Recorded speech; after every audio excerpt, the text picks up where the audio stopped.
we have everyone here, so I'm going to begin. Welcome to our program tonight.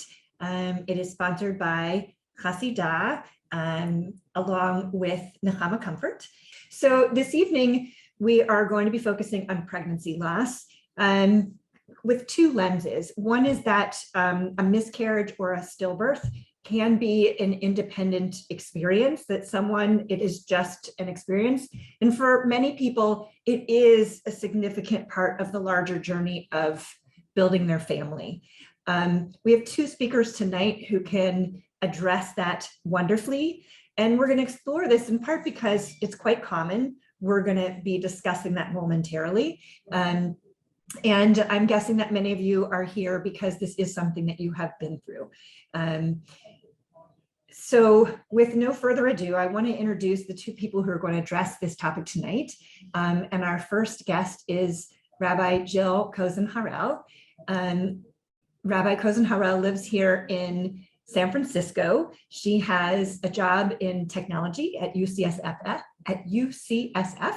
and she also works in chaplaincy, as well as has been working a lot around resources and support for miscarriage and infertility. She also recently became a parent, and she has gone through these experiences herself, and I think had been writing about it actually before that. So this became quite personal in her own journey along the way. She has a lot of expertise, and we're really thrilled to have you here tonight to share with us about that. We also have with us Reva Judas. Reva is the founder of Nechama Comfort.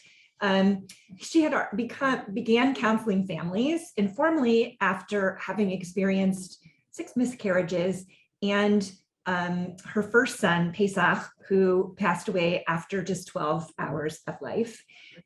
She founded Nechama Comfort in part as a response to this and recognizing so much of the need that was out there that wasn't being met. And Nechama Comfort focuses in the areas of supporting families during the loss, helping them move through it, educating communities to build awareness, and training professionals, doctors, people in the funeral industry and clergy to help provide support for others. She also works in chaplaincy and has a certification for that, as well as a certification in infant pregnancy loss as a facilitator, which is a really wonderful specialty. So I welcome you also with your experience and expertise. And I'm just going to start with the very first question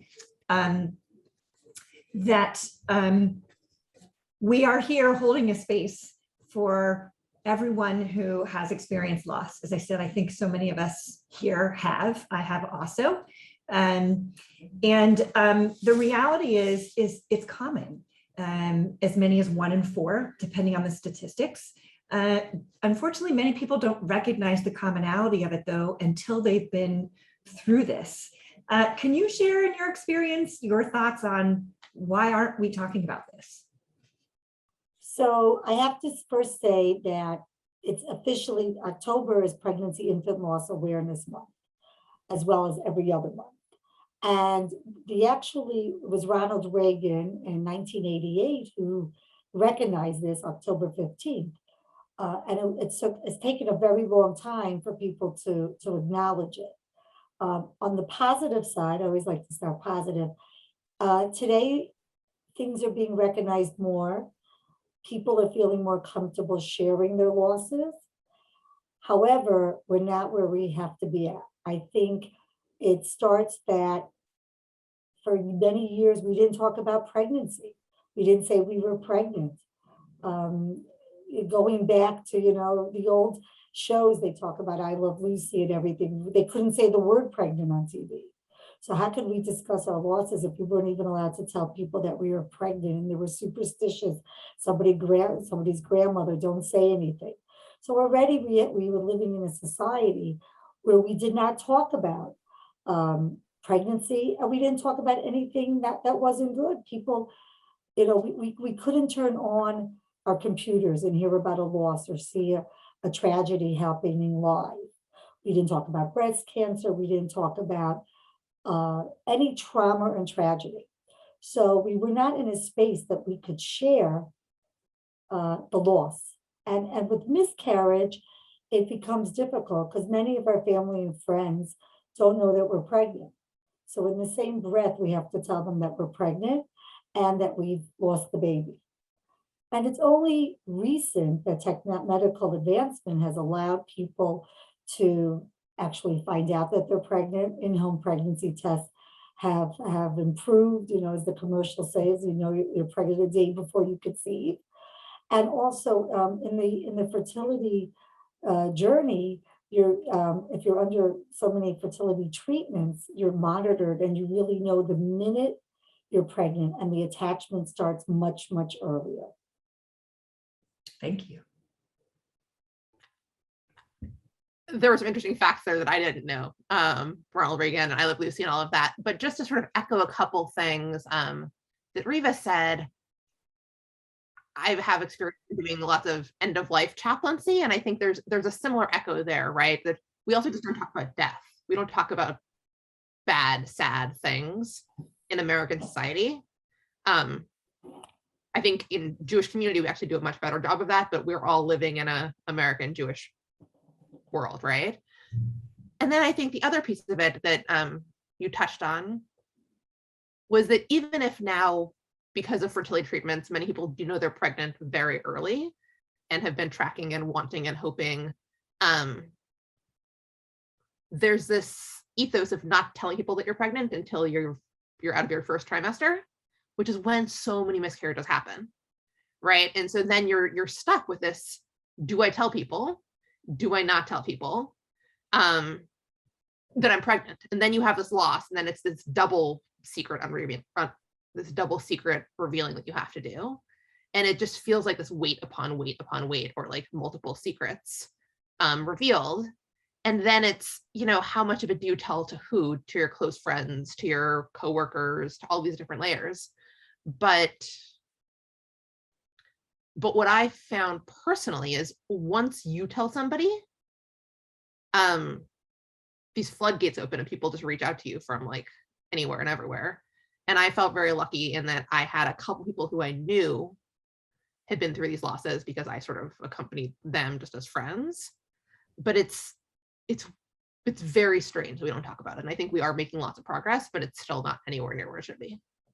I think it's interesting that you both pointed out in this fact that because it's tied to the fact that we don't talk about pregnancy, it is really part of a larger context, which is really true. And a lot of times this is leading to my next question, it's a cultural tradition, and it certainly has absorbed into the Jewish community of not sharing our pregnancy until we're sure about it.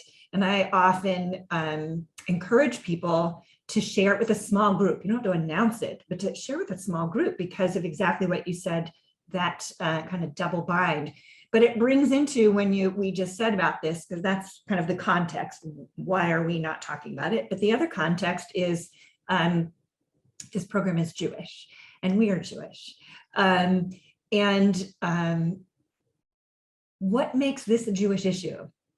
What is Jewish about this, in your opinion? I'm just trying to build our context as we get into other questions, but why are we here? What's significant about this being a Jewish issue? I think it makes it specifically Jewish. You had mentioned that I was trained through the Resolve to Share program, and it's out of Wisconsin. And it was the first time that I really met people from so many cultures and religions in my training. And it was the first time many of them met somebody Jewish. And we do share a lot of commonalities in terms of our culture. But I knew that there was something missing, and that it had to focus on our Jewish culture and our Jewish tradition. What makes it Jewish? I mean, you can look, this week's, Torah portion.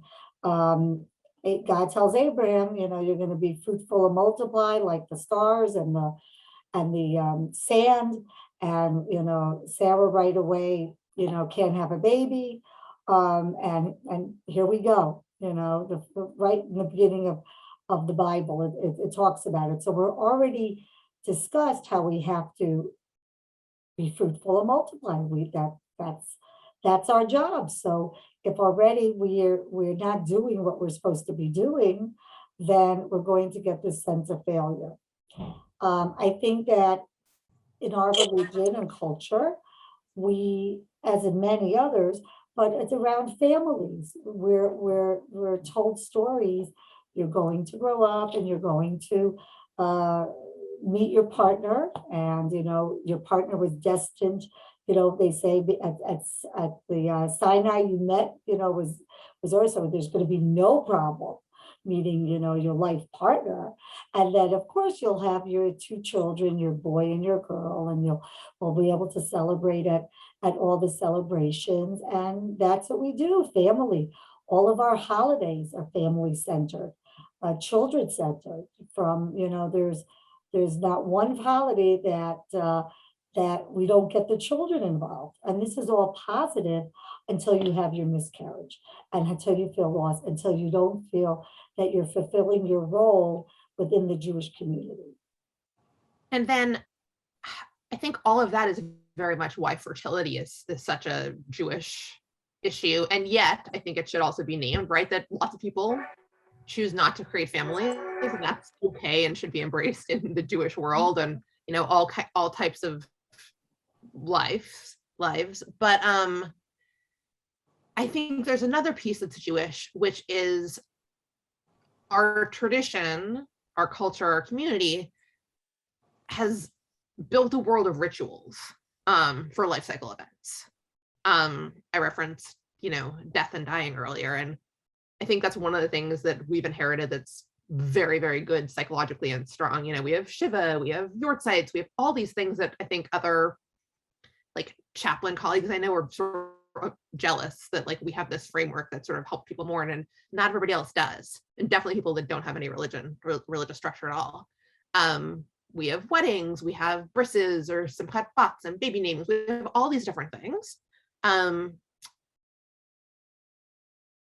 And when you have a miscarriage or a stillbirth, depending on some of the situations, there's no prescription for that loss within a Jewish framework, at least, on the miscarriage side of things. And I think it can make people feel at a loss when you're so used to turning to your tradition for what to do and how to make sense of it, or even leave them making sense of it out of it. Because I think that's a big can of worms. But the what to do, the how do I do, because Judaism is so much of doing. And I'd say over the last handful of decades, there's been a corpus of writings and texts and rituals and all kinds of things that have come out of this gap, but it's new. And it's different. I think that's really true. I was just given this question at a group yesterday when someone said, and why is that? And part of that comes from the Jewish context that in history, it's a modern phenomena that we have we have a high or a low mortality rate, that traditionally Judaism really focused on these rituals, and there was a ritual for death. And if we required these rituals at these losses, the problem would be is that women in childbearing years could be in ritual mourning forever. And I think we're in a really different place right now when in some degree it's as common, and in other ways it's not, just because infants are living and pregnancy is much healthier now, where it used to be life-threatening.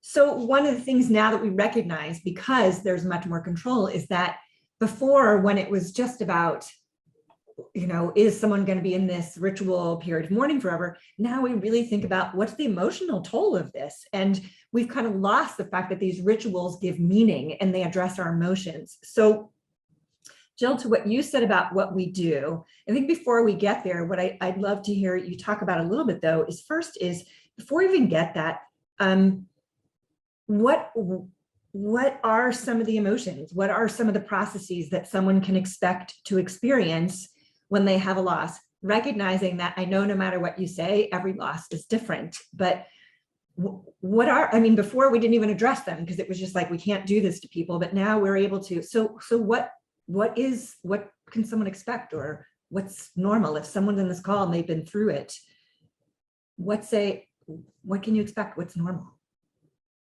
There's so much, right? I think it's the sort of thing that can come at you as a like catapult or explosion. And I feel like sometimes the emotions are too many and too raw to even know what they are. But I feel like there's grief for sure. And sometimes it's a kind of grief that's different and you're not even able to name that it's grief until someone else can label that for you. It's guilt.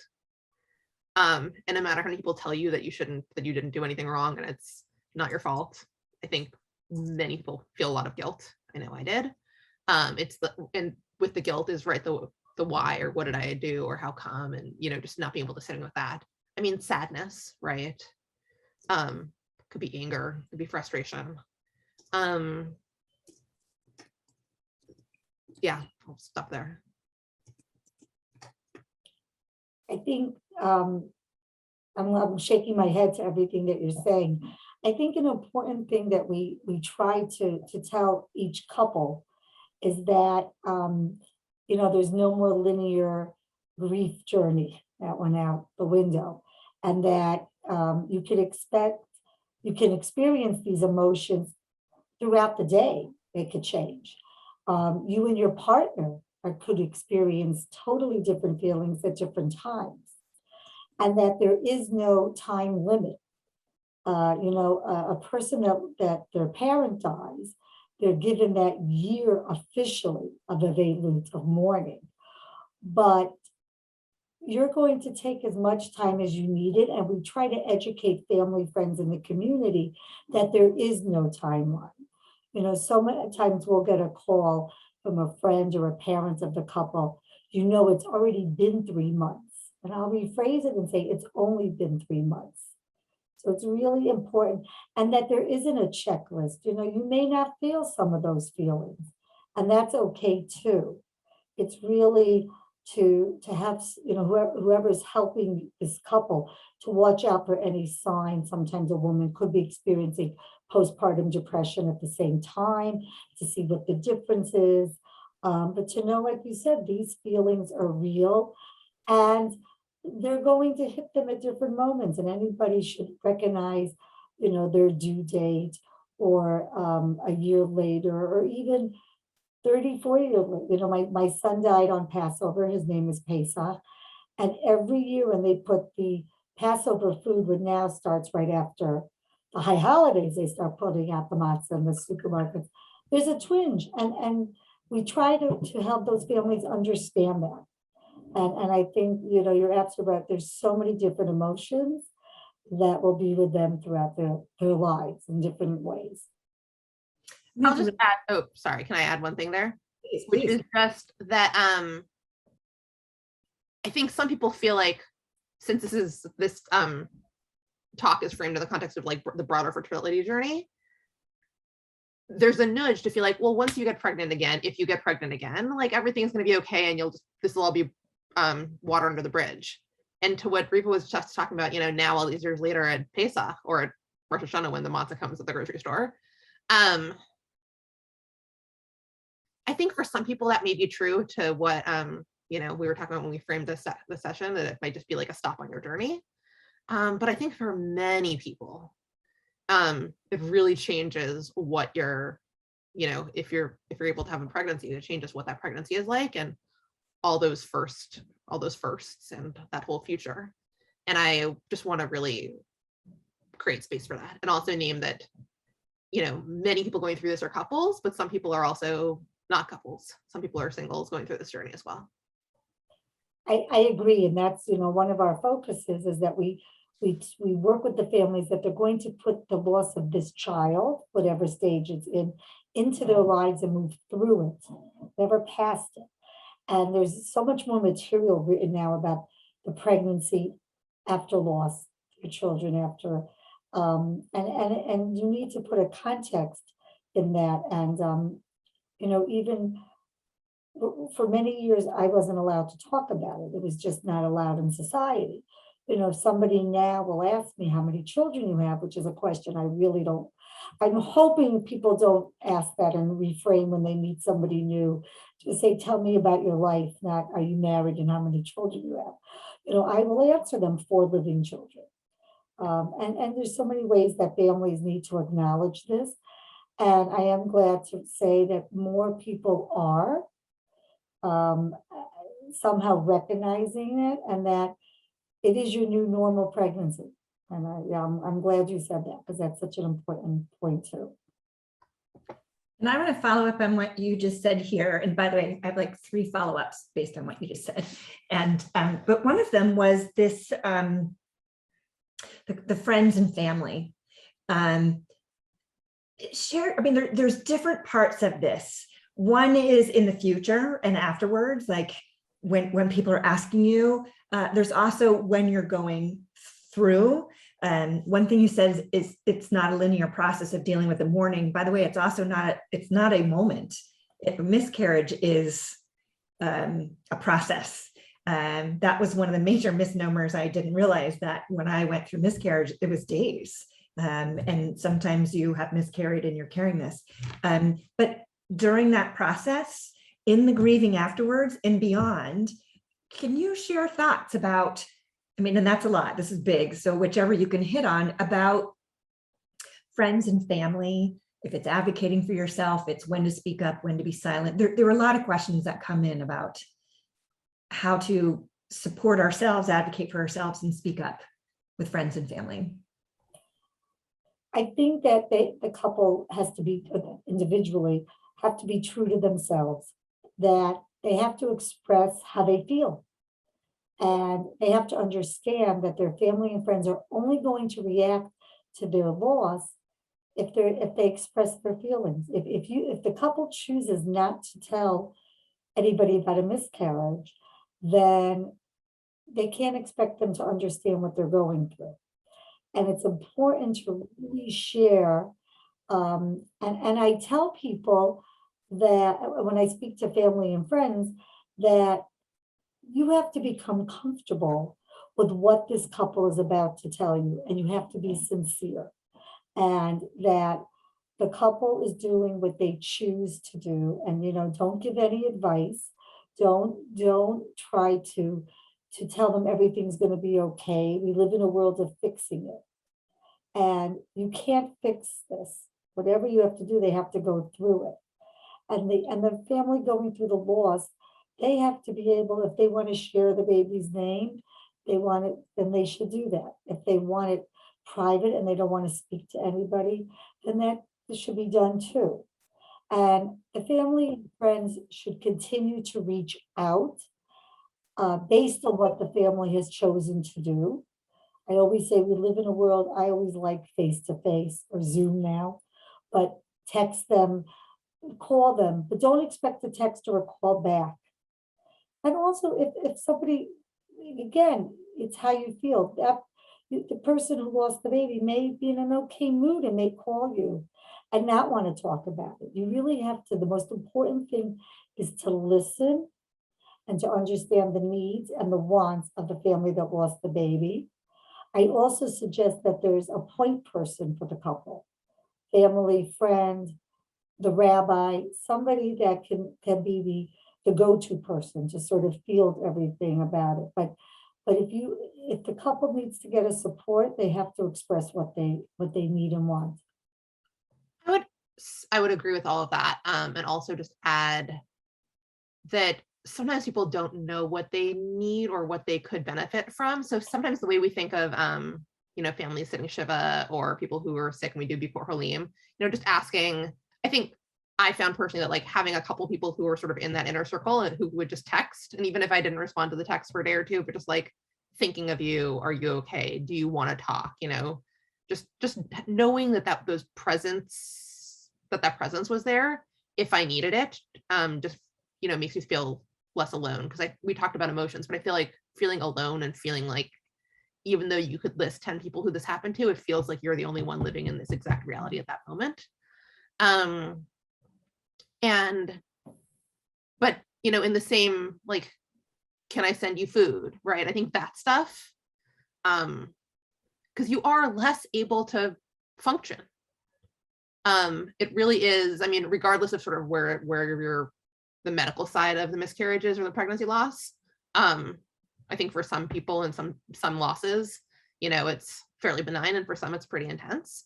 But I think, just remembering that the mental health side of it, the emotional side of it, can be as physically burdensome, or even just the disconnect of feeling like you're physically okay, but you're so emotionally and spiritually wrought that you can barely pour cereal in the morning. Right. So, bringing food, offering food, groceries, like all those sort of things.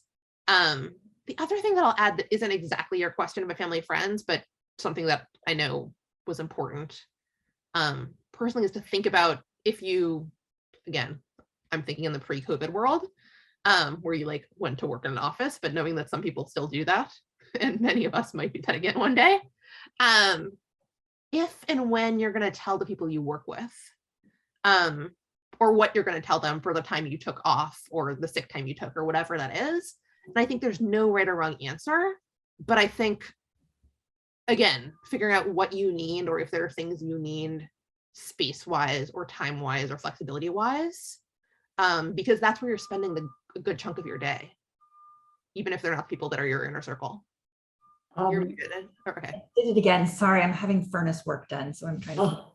Just on that note, I just wanted to say that I just got an email yesterday from somebody that there are 3 companies now, startup companies in Israel, that are giving paid leave, just like a paternity and maternity, when you experience a miscarriage as well. And this summer, the Prime Minister of New Zealand came out, and it was like all over that New Zealand now was going to offer that. So we just have to, again, keep sharing what we want to share and what our needs are, so that it is recognized. There are a few companies here that are doing that as well. Yeah. I want to follow up on that about, because that's partly the speaking for yourself, because I'm guessing that many of the people who are here today with us have been through the experience, and it is helpful to hear about how to advocate in the future, to tell others what they can do. I think part of it also is them themselves, like what can they hear, the people who are with us now, about what are some of the ways to help for them, rather than like what other people can do for them, which is helpful and is good, and we should all know these things, but also what are some ways to help these people who are listening, for others who may listen to this in the future, to help move through this. We did get a lot of questions about this in advance, about different stages of handling pregnancy loss, and then continuing to move on, for example, with fertility treatments, or now I'm pregnant and this is still with me. So can you talk a little bit more about either if it's the dealing with other people, which is also part of this, because that's just it, it's still with you. Like when you said it's only 3 months later. And then I'd like for us also just move on for them. How does someone move through this? Like, I'm supposed to continue these treatments, but I'm still grieving, or I got pregnant already, but I'm still grieving this loss. How does someone move through that? I think that the most important thing is to give yourself everything that we've been discussing up to this point, not to go through this loss alone, that you need to reach out. Even when I first met you and I said, there's another organization, there's something else out there, we are really, we're blessed to have local, global organizations to reach out to. Hospitals and doctors are recognizing it. We have an awareness month. There are celebrities coming out and saying, I had a miscarriage. I had a loss. This is what we have to do. So it's to recognize that you've got to mourn and grieve this child and give yourself that time and space. Again, the length, the time is a personal choice. But there's also, we try to work with families. How are you going to remember this child? What do you want to do to make this child a part of your life? You know, we, and you'd asked about Judaism, we love to light candles, right? So we have a memorial candle, and we have every Friday night, we light candles for Shabbat. So, you know, it is a custom to light candles for your children, as well as the 2 Shabbat candles. We give that suggestion to families, to people. Light a Shabbat candle. And if you do it one week, you don't want to do it the next week, but it's something tangible that this is your child. Today, so many pictures are able to be taken of babies at different stages, your sonogram pictures, so many things that you can have many hospitals are giving memory boxes at any stage. But what you do with that, let's say pick a photo, is your choice. You may keep it in your box, in a night table next to your bed, or you may want to display it in your house, and that is your choice. And people around you have to feel comfortable with it. Again, our rituals can be the same. The Yisker prayer, the Yortzeit, all of these things to be done, to happen. You know, I have a piece of jewelry with all the names of my children on it, including my son, Pesach. Create something within your life. Sometimes people plant a tree that blossoms at that time. There are so many ideas, so that you're taking your loss, your child, and you're making something tangible and concrete. And when you do that, it makes it easier to balance. We're human, so hopefully we're going to have the tools to balance both the loss and the grief, and trying to bring in a new life, but to know that it's separate. You know, like Jill had said, one is not replacing the other. It is separate. It is just like our life cycle. We have a time to bring life in, and a time to mourn our child too, and to make it a part of their life. There were many things I feel like I had to move through before I was ready to try again, even though part of me was like, try again right now. That's all I wanted to do. And I medically had to wait a little bit. But I think ritually and emotionally, I saw a therapist who specialized in grief through our community funeral home that was really helpful in sort of like helping me name that grief and loss, and like also the hope sort of intermingled in that. And so I would encourage people to think about bereavement therapy, just anything, sort of like a place that is a third party that isn't your family and friends, and that isn't necessarily the person who has gone through the loss either, because I felt myself sometimes comparing, you know, my miscarriage to my friend's miscarriage, even though you shouldn't. Writing is something that I found really helpful and cathartic as well. First, reading other people's writing about losses, and then trying to write my own versions of some of those things was really, really powerful for me. And to what Reva was saying about having something concrete and physical, she referenced this notion of like planting a tree or planting a plant or something like that. And I remember really chewing on that personally and feeling like that for me wasn't the right metaphor, because this was loss, right? This wasn't like a life that was going to blossom in the same way. So I wanted to find a way to do similar but burial, because it was a version of death. And so I went like created sort of a little ceremony or ritual, and buried a piece of paper that I had like the due date on, the sort of holidays that I know, even if I were to get pregnant like the next day, I would never have a child within like those months that had elapsed. Like there wasn't going to be a Passover with this, you know, like all those things. The time I was going to just sort of like dates and things that were just going to be gone, and buried it. And that felt somewhat helpful. And I also went to the mikveh, and I felt like I had to go to the mikveh before I was ready to try again. Aside from reasons people go to the mikveh, like purity wise, I put together a ritual specifically kind of about going between a loss and trying again. And that felt important to me to do, but also I think very healing. Not that healing is the right word, but very helpful in moving through the steps, moving through the journey. I want to name one thing, and then I have a follow-up question for you, Jill.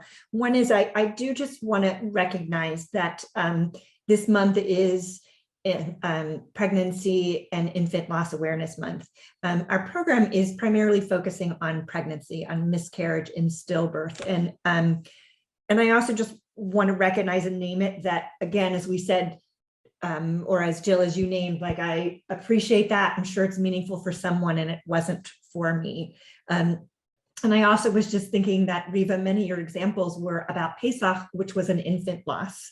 And I just want to express that there is a significant difference, because for many people, the loss is not tangible. There was not a baby there. And I appreciate, Jill, your kind of naming of finding a way to recognizing that lack of concreteness and kind of concretizing it, because it is the loss of the birthday that's never going to come. It is these other losses of things that you imagine that were going to happen. And I think that that can be really important for people to recognize that there are different times in a pregnancy that there can be loss.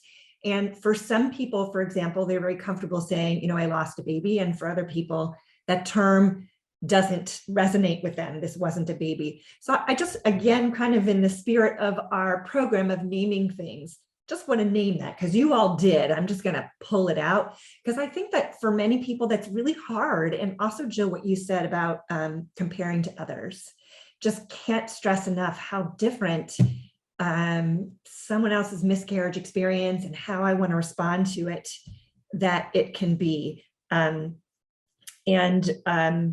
Of course, in saying that, I lost my follow-up question to what you just said, but well, I'll tell you, yeah, one of the big words that we have at Nechama Comfort is choices. You know, people will ask us, do you have a brochure? Do you have information? And we always say no. Exactly what you said. Everybody, every situation is so individual, and it's really about the choices and working on yourself. And you know, we try to give many different types of choices, or coming up with it yourself, what that means to you. So that's, you know, definitely I agree, is such an important thing, and remembering that. So I do remember the follow-up question, because it was, thank you for that too. It's very important, Reva. Thank you. Is that you mentioned also the fact that this pregnancy loss is occurring, and that was what this is about, during your plans to build a family. And we did get also some questions in advance about how do you stay motivated to continue after this if you're still not pregnant, as well as how do you, and again, I know it's going to be different, so it's not like do this and you'll know, but what are the things perhaps that you considered or other people may consider to help someone understand, how do I know when I'm ready? How does somebody know? Is there a checklist? I've done my, I mean, I know I'm being facetious. There's no checklist to say I'm done with this. So I'm curious about how can I determine what does readiness look like for me, or if I'm ready? So I'm curious to hear about your experience, and if you have the thoughts for others. And of course, Reva can add in too, but you mentioned that, Jill. It's funny. It feels, my daughter who I had after this miscarriage is 16 months old now. And it feels like in some ways all of this was yesterday, and in some ways it feels very far away. And I remember being in that question. I don't remember the answer. I remember I don't remember the answer to your question of how did I know that I was ready. There was some medical stuff, and I remember getting to a point where I think think what I was doing, and again, not going onto the medical tangent, but I was, following along that, so that I had the option of trying again if and when I felt ready. And I think there was a point where some of that was taking longer than I thought or than I was told it might. And I remember feeling very frustrated by it, which I think made me feel like, then I must want to do this or feel ready. But I don't know. And I'm curious to hear what Reva would say, or what you would say. I don't know if anyone's ever really ready. I feel like that's true of pregnancy entirely and creating a family too. I feel like all of this is a little bit of like a leap of faith and a wing and a dream. There's an expression and I just butchered it, but there was enough of a pulling, enough of there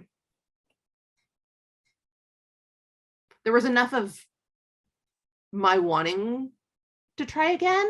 And I think I got to some stage through therapy, ritual, all those iterations where I felt like I was able to, again, I want to be cautious of what Reva was saying and, not let go of the loss, because I don't think that ever really happened, but there was a little bit of a distance. There was a little more distance. It wasn't as raw and I was able to function. I wasn't able to function reliably 7 days a week for a while.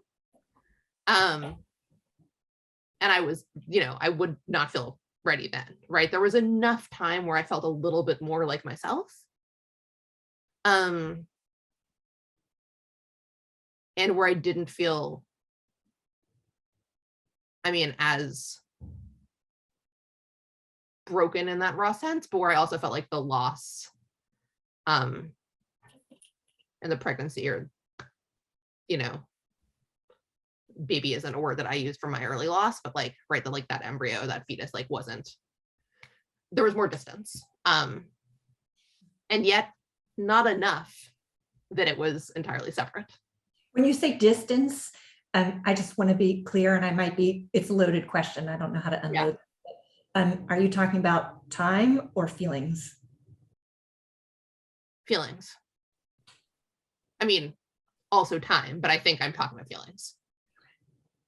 I'm listening to your story and I'm going back now, to my 6 miscarriages. Because now that I have grandchildren. So and I get this question a lot. This is really, when we work with the couples in our support groups and individually, this comes up all the time. And they ask me, and when I look back, I think it was the same thing. I think that exactly what you said, the pull. I think that your desire to want this family and your grief of going through your miscarriages, it's sort of, you see, like, not who wins out, but okay, I'm feeling a little bit better and I'm going to try again. Or you say, as I was getting older, and in those days, they didn't want you to get pregnant, after 40 was hardcore. And as you get older and you say, okay, if I'm not going to do it, then I'm going to lose out on it. But I think that part of who we are is human nature, that we're sort of, thank God, given that ability to be able, if we're dealing with who we are emotionally and physically, that we're going to be given that power to overcome it for that time that we need to get pregnant. But you're right, it's not going to go away. And first and foremost, and I always tell these to the families, you have to make sure you're medically clear to get pregnant again. And then you have to really discuss with yourself, what the pregnancy is going to mean and how you're going to get through it. And I think today's day and age, I know with the Become a Comfort, with Hasidah, many organizations will give that support as well. And also to find yourself, make sure you're happy with your doctor and your medical care, whatever that means. That's so important to go through the next pregnancies. And I was fortunate that they knew what I was going through and I wanted to hear the heartbeat. I was able to do that. They took all my questions. So I think when you're in it, you are blessed with this control, but reach out for help as Yeah. you're going through that. No, I had a terrible medical experience with my miscarriage. And so I think I didn't think about this when you were asking the question initially, but I think part of that window of time for me was also finding a new healthcare provider. Very Um, important. Who I really ended up liking and trusting and understood, my whole experience. There was something else that was on the tip of my tongue when you said, I'll come back to me later. Well, I'm going to keep talking about this for a minute, and I just want to give our listeners a moment. If you have any questions, I've addressed many of the ones that were submitted, but if you want to submit something into Harel, we probably have time for another question. I have another one if not, but I think what I'm hearing from both of you is something that when you talk about that poll, one of the things that I find many people can articulate is you become hopeful again. Because I think that sometimes grief is just like bottomless, empty, loneliness, endless, and it's painful. And I think to a point, sometimes that pull is that you feel hopeful again. Because if your fear is so great, you can't become hopeful. So a lot of times I talk about is hope, like for the emotional readiness, like medically you're speaking about, like, are you medically, is this appropriate? Which it's one of the challenging things because medically also we're encouraged actually to try again sooner than we're ready. So often that's not the problem, but sometimes there are waits. But emotionally, it's if you can start feeling hopeful again, and there's at least 51% is what I say. We're never going to be, you identified it, we talk about pregnancy. We're never 100% sure. I'm barely 100% sure about like what shoes to wear. We just have to be more certain than we're less certain. Like we rarely make decisions about 100% certainty, but are you more hopeful than you're fearful? And where is that balance? And I heard you kind of saying that too, like, have you worked through enough? And I think maybe that what works for each individual is everyone has a different level of hope and a different level of enough. But I think you both address that in a certain way. And that's why it's so personal, because I don't know where everyone's barometer is, but you just need, that's the pull. You both said like, that pull is that hope again. Like, I think this can happen. I think I can endure this versus I'm just too afraid and I need to process this pain. So I wanted to share that. And I'm curious before I ask another question, if Jill, you remembered your thing, and I'm going to read over here one of the questions that came in. Okay. Yeah. Right. Okay. So a great question came in about, this is very much along these lines then, is how do you manage the anxiety of what if I have a future miscarriage? How do we respond to that? It's one thing to have the sadness and the grief, but what about that fear was the question about how do you go on with, how do you manage that anxiety that I'm afraid to get pregnant again, that I'm going to have another miscarriage? I think it's what you just said. You need to say that. It's really, that's a tough question. That's a tough question. I put it out there. But I think it was what you just said about the hope, that it's the same thing, that you're able to hope and pray or whatever you're going to do to say, okay, please, don't let this happen again, so that's how you could get. And when it does happen again, which it does, or it could, or then you're gonna work through it just like you worked through the first miscarriage. It's going to be the same process. And again, it's so individual. I'm thinking now all about so many families I talk to and how many different situations that it is. How many, we all have our stories that we wrote before we started trying, how many children we're going to have, what their names are going to be, where they're going to go to school, where everything is done. But it's sort of working with the families to say, what is your now story? That is what, let's see what we have and what we want to have and what of what you're going to go through it.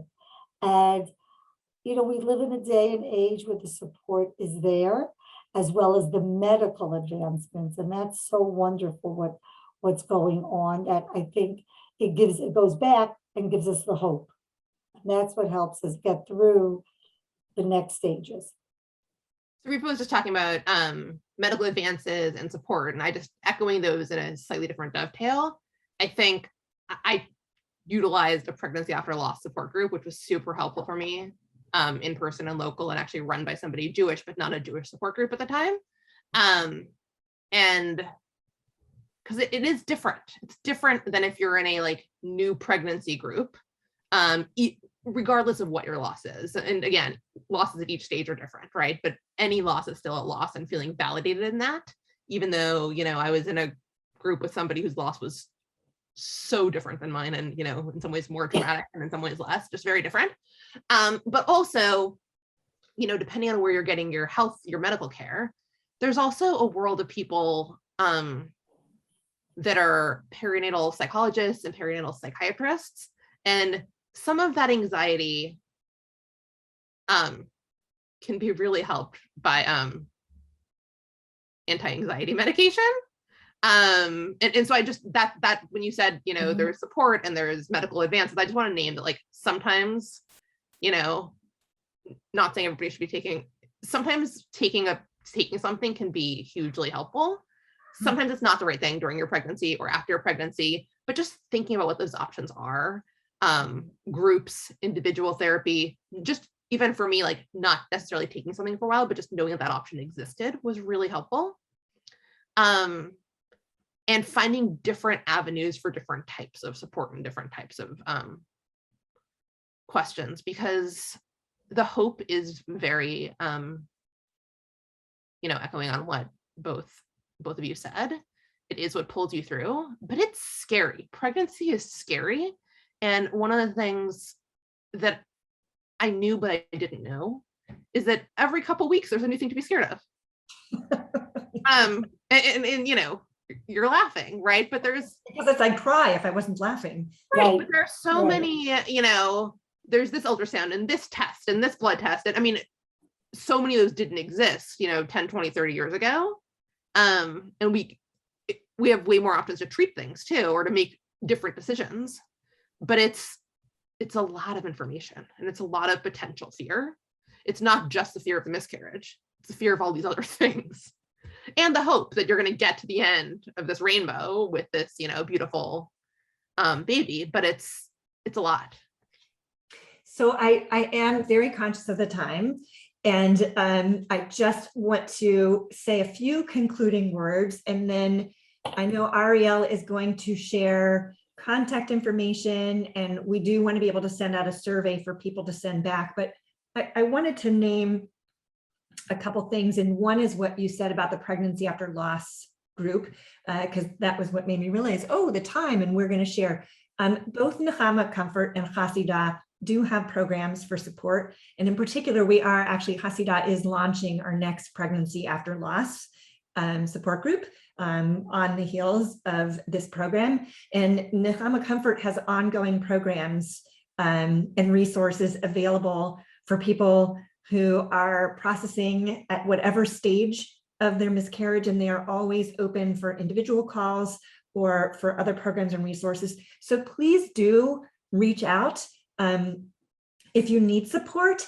And the other thing, which I just want to close on, because the last question, of course, I have other questions if we had other time, was the fact that I do think that this experience can raise, I think one of the things we recognize, we named it, it was sadness and grief and loss, and we talked about rituals, we talked about so individual, and the reality is that we're here as a Jewish group. There are Jewish resources that when we get to these really complicated and difficult, sometimes they can be ethical issues involved with this, and these emotional and spiritual issues.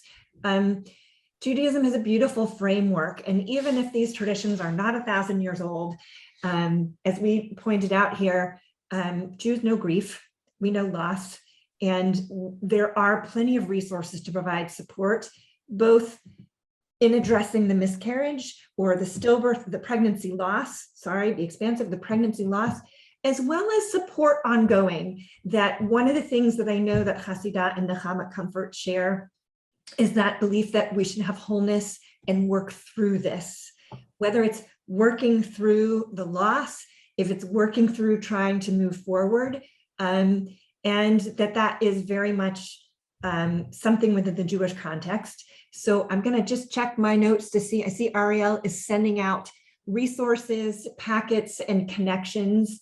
I want to thank you both. It's both, I know we do this, I do this also, having been through miscarriages, and it's both sharing personally and professionally. I'm really grateful for you both opening up and sharing on that level. I hope that all of our listeners were able to garner at least one, if not many, nuggets of learning and comfort and support from you both. Thank you so much for your time. And again, anyone, please feel free to reach out if there's anything else that we can do to help you along the way. Thank you, really. I remember when, like I said, when this was going on for me, there was nothing. So it's so wonderful that we are developing this community of support and this community of these families who are experiencing these losses. And that's the fact that we're not alone is just a wonderful phenomenon. And that, people always say to me, I hope you don't have any business, but I'm glad you're around. And I say that both to you. And thank you. Thank you for having this program tonight and sharing the awareness. Knowing all of that. Good night, everybody. Good night.